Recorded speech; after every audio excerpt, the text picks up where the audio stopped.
My story begins in Dolores Hidalgo, Mexico, my hometown. When I was a little girl, my parents left Mexico to give my siblings and I a better chance at life with more opportunities in the States. My dad worked late to provide for us, and my mom had yet to learn English, as she did her best to find her way in a new country. So I learned English watching cartoons and tried to quickly adapt in a new environment. Growing up, I remember hearing stories one after the other about different family members getting the disheartening news from the doctor of a diabetes diagnosis, some with high blood pressure, others with high cholesterol. It became normal within my Mexican family to hear stories like these. It didn't hit home for me until I was in middle school and my dad had been diagnosed with all three. In high school, I became interested in medicine due to several knee surgeries related to sports injuries.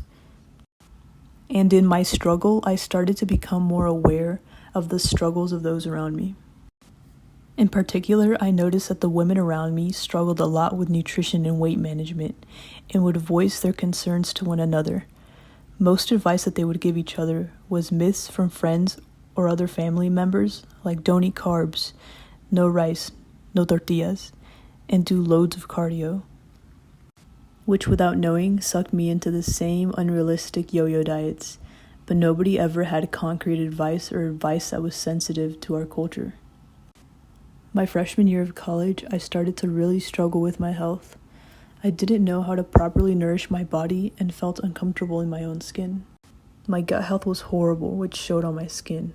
Some days, I didn't even want to leave my room.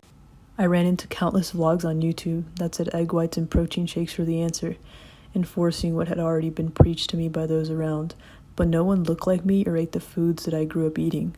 I tried everything. Loads of cardio, MyFitnessPal, every yo-yo diet imaginable, but nothing healed my skin, nourished my body, or helped me achieve a healthier weight while not having to disown las comidas de casa. I felt lost, frustrated, and hopeless. I knew something had to change, and I knew I had to be the one to change it. Health had become something important to me, and something I wanted to dive deeper into. So, my freshman year of college, I decided to pursue a degree in nutritional sciences. I wanted to heal myself, but I also wanted to help the people around me and bring knowledge back to the Latin community. Getting my degree in nutritional sciences put me on a path to pursue a career that would open doors for me and that would give me the knowledge that healed me from the inside out. With the newfound knowledge from my career, books, podcasts, people that I met and places that I worked at, I was able to set myself free from diet culture, not just because I had gained this new knowledge, but because I had applied the information and tailored it to my life as a young Latina growing up in the States, comiendo comidas de casa. Fast forward to today, I'm the healthiest I've ever been.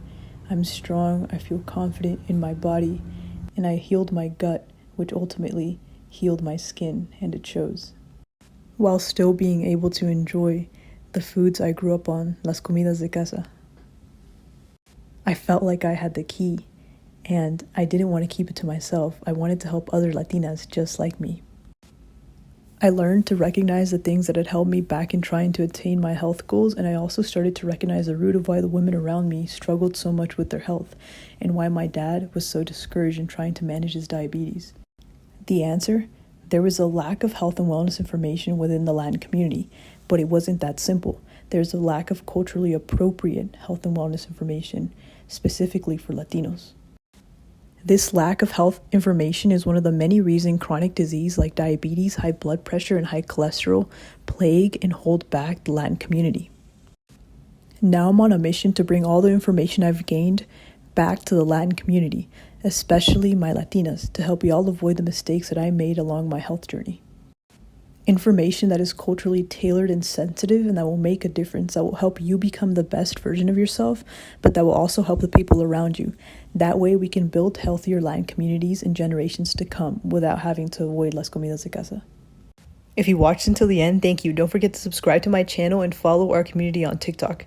Thank you to those of you that are already following and supporting the community. And stay tuned because I'll be posting a what I eat in a day soon.